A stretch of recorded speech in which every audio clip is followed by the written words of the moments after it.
बहुत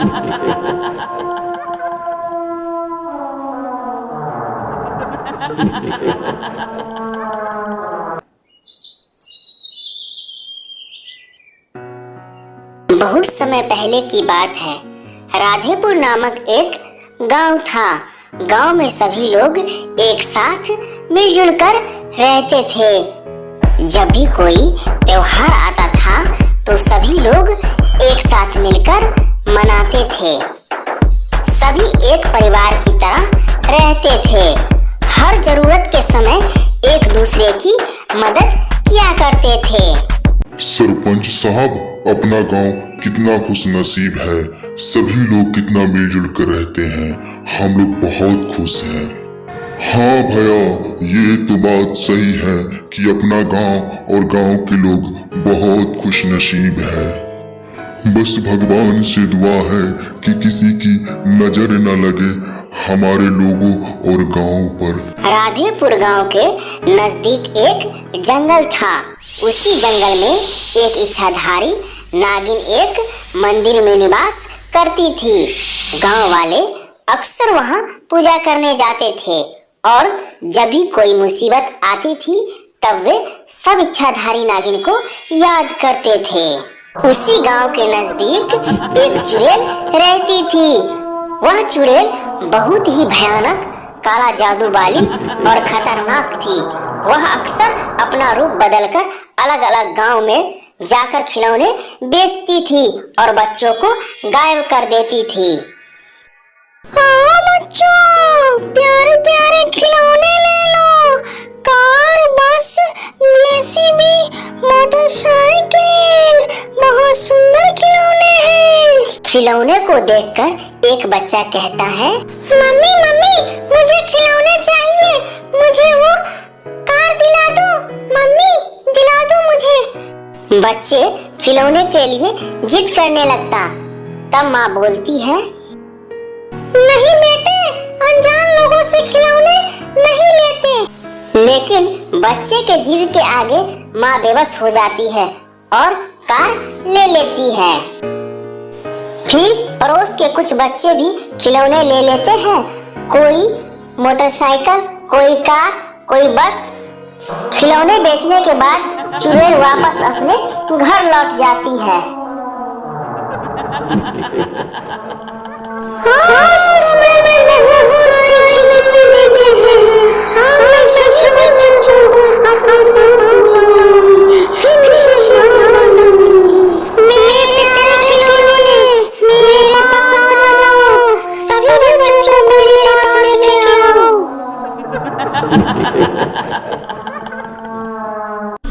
चुड़ैल के ऐसा कहते ही सभी खिलौने जिंदा हो जाते हैं और अपने आप चलने लगते हैं।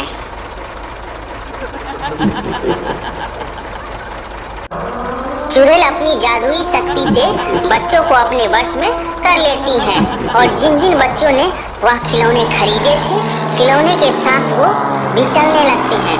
खिलौने धीरे धीरे बच्चों को चुड़ैल के पास ले जाती है। बच्चों को देखकर चुड़ैल बहुत खुश हो जाती है और कहती है,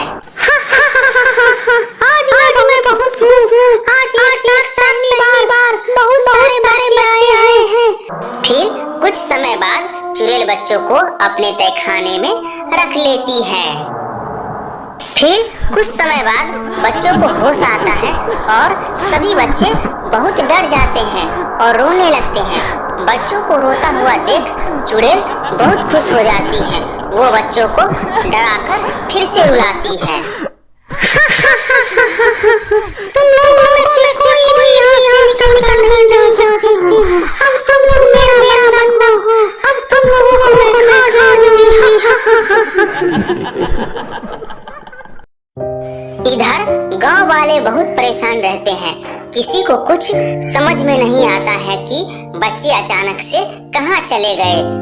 तभी सभी गांव वाले इच्छाधारी नागिन के मंदिर में जाते हैं और बोलते हैं, हे देवी, हमारी मदद करो। हमारे बच्चों का कोई अता पता नहीं है। कृपया हमारी मदद कीजिए। इतना कहने के बाद इच्छाधारी प्रकट होती है और बोलती है, घबराओ मत, मैं आप सबके बच्चों को वापस लाऊंगी। फिर इच्छाधारी अपनी नागमणि से बच्चों का पता लगाती है और गांव वालों से बोलती है, जो औरत गांव में खिलौने बेचने आई थी, उसी ने सभी बच्चों को गायब किया है। वे वास्तव में एक चुड़ैल है। फिर इतने में नागिन उन बच्चों को लाने के लिए चली जाती है। फिर कुछ समय बाद चुड़ैल के पास पहुंच जाती है और बोलती है, चुड़ैल बाहर निकल और बच्चों को छोड़ दे। तभी चुड़ैल बाहर निकलती है और बोलती है, नागिन यहाँ से चली जा, नहीं तो मैं तुम्हें मार दूंगी।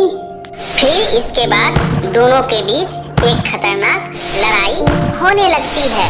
चुड़ैल अपनी काले जादू की शक्ति से नागिन पर हमला कर देती है और नागिन को नीचे गिरा देती है। फिर इसके बाद नागिन बहुत क्रोध में आ जाती है और चुड़ैल को डस लेती है। एक ही बार में चुड़ैल का काम तमाम कर देती है।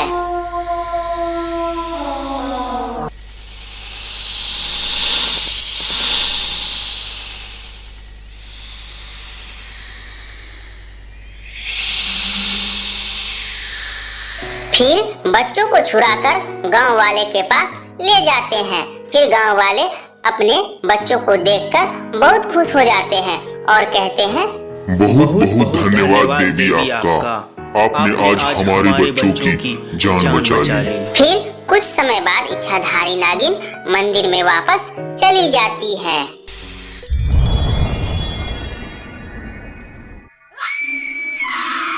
दोस्तों, ये कहानी रूपनगर के नजदीक एक जंगल की है।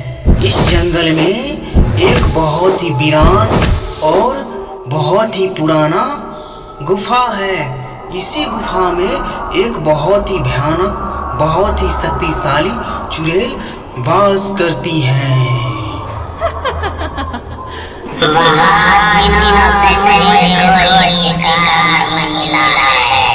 मुझे इंतजार किसी इंसान का, मुझे इंतजार समय का, जब मैं किसी इंसान का सर मिलूंगा।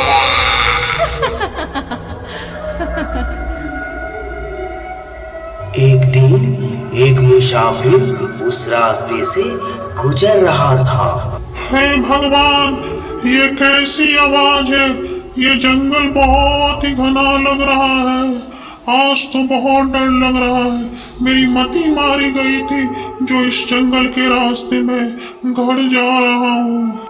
किसी इंसान की खुशबू लगता है कोई इंसान है।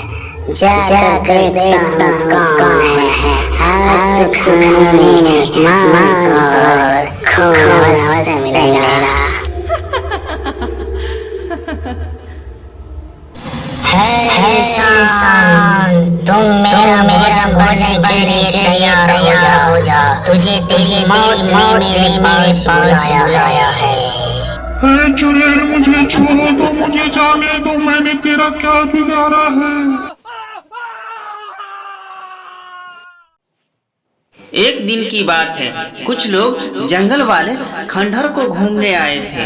वे लोग जंगल में घूम घूम कर बहुत सारे इमारत और खंडहर को देखे। उन्हें जंगल में घूमते घूमते काफी रात हो गई। रात होने के कारण जंगल में ही एक गुफा थी। उन्होंने निर्णय किया कि आज रात इसी गुफा में ठहरा जाए। सूरज भाई, आज रात हम तीनों को इसी गुफा में ठहर जाना चाहिए। सुबह होते ही हम लोग यहाँ से निकल जाएंगे। मोहित भाई, तुमने देखा, आज हमने जितने भी खंडहर देखे थे उनमें से एक खंडहर बहुत ही अजीब और डरावना लग रहा था। पता नहीं उस खंडहर में क्या है। हाँ सूरज भाई, तुम सही बोल रहे हो।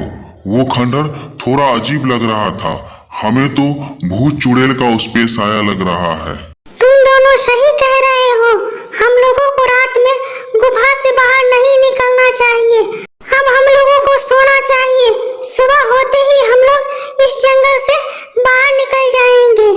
तुम लोग सो जाओ, मैं थोड़ी देर बैठता हूँ, इसके बाद मैं भी सो जाऊंगा। मोहित और सुनैना सो जाते हैं, लेकिन सूरज नहीं सोता है और वह बैठा रहता है। वो गुफा वाकई में बहुत अजीब था। हमें एक बार और उस गुफा को देखना चाहिए। सुबह होते ही हम लोग घर निकल जाएंगे, इससे पहले कि एक बार उस गुफा को देख लेता हूँ। सूरज उस गुफा से निकलकर जंगल के रास्ते वह उसी गुफा में पहुंच जाता है जहां चुड़ैल रहती है। ये गुफा वाकई में ही बहुत डरावना है, हमें यहाँ पर नहीं आना चाहिए था। बहुत अच्छी खुशबू आ रही है। आज फिर हमें मांस सुकून मिलेगा खाने को। आज तो मेरा शिकार खुद मेरे पास चलकर मेरी गुफा में आया है।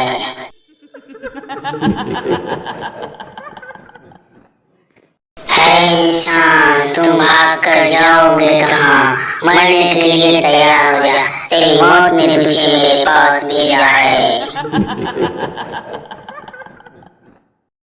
सूरज बहुत भागने का कोशिश करता है, लेकिन चुड़ैल उसे मार देती है। सुबह होते ही मोहित और सुनैना सूरज को ढूंढने के लिए पूरा जंगल छान मारा, लेकिन सूरज का कहीं पता नहीं चला। फिर वे दोनों निराश होकर घर लौट रहे थे, तभी उन्हें रास्ते में एक बाबा मिले। बाबा, आपने क्या मेरे दोस्त सूरज को देखा है? नहीं बेटा, मैंने किसी को इस जंगल में नहीं देखा है। मैं अपनी दिव्य शक्ति से देखकर बताता हूँ तुम्हारा दोस्त कहाँ है।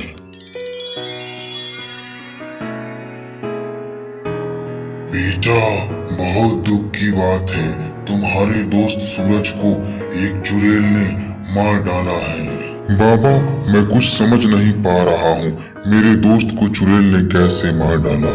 देखो बेटा, इस जंगल में एक बहुत ही पुराना गुफा है, उसी गुफा में चुड़ैल रहती है। उस रास्ते और उस गुफा में जो भी जाता है वो मारा जाता है। बाबा, जैसा मेरे दोस्त के साथ हुआ वैसा किसी और के साथ ना हो। बाबा, आप उस भूत को हमेशा हमेशा के लिए खत्म कर दीजिए।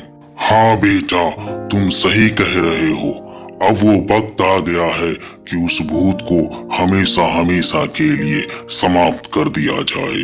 वे सभी लोग वहां से चल देते हैं। चलते चलते उन्हें रात हो जाती है, तब जाकर वे लोग उस गुफा में पहुंच जाते हैं जहां चुड़ैल रहती है। हे चुड़ैल, बाहर निकाल, आज तुझे जलाकर भस्म कर दूंगा। तुझमें इतनी शक्ति है जो मुझे जला कर देगा। तुम लोग मेरा जन हो, हम मरने के लिए तैयार हो जाओ। हे चुड़ैल, तुझे मेरी शक्ति का जरा भी अंदाजा नहीं है, देख तू मेरी शक्ति। फिर तांत्रिक चुड़ैल पर वार कर देता है। एक ही बार में चुड़ैल जलकर राख हो जाती है।